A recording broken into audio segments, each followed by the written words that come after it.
За ингээд блог одоо шинэ дундаа YouTube-ийн ч юм уу ийм бид кодтой бичлэгийг хэрхэн шууд харуулах талаар танилцуулъя. За жишээ нь ийм видеог үзчихлээ гэж бодоход энэ share төвчин дээр дараад ийм бит гэсэн хэсгээр бол харна.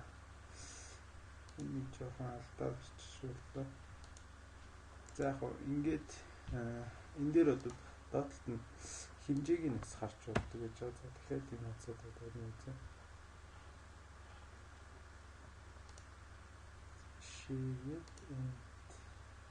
За ингээд энэ дээр бол хэмжээг төрүүлж өгч бол нөөрэ гараараа төрүүлээд гэсэн юм байна.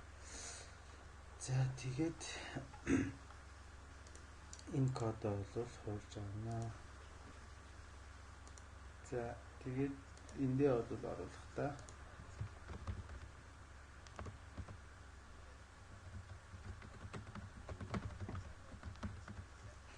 ингээд энэ бичлэгийн хаданд оруулахдаа бол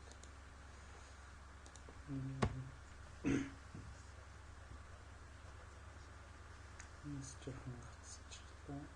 Энэ интернет удаан байгаа болохоор ерөнхийдөө энэ хуудснууд маань ингээд жоохон гацаад байна. Интернет холболт өнөөдөр их удаан гацаад байна. За энэ дээр бол энийг энэ төвчийг дараад бол оруулчих болно. Ама өөр хоёр янзаар оруулж байгаа. За интернет бол эндээ удаан байна.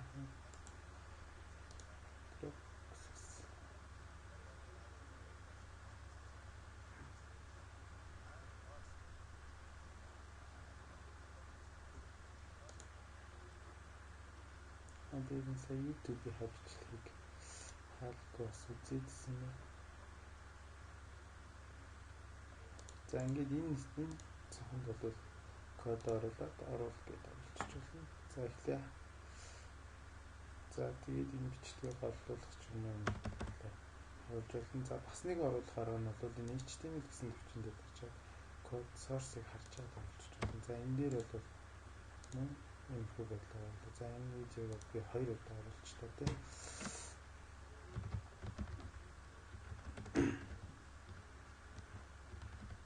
За then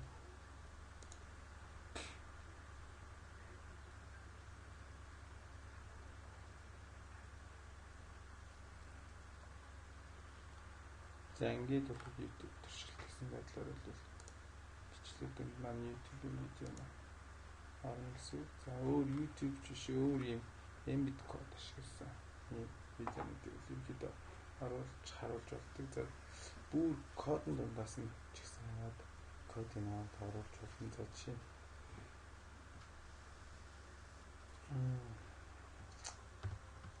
энэ дээр бол page source гэдэг энэ кодыг харж байгаа.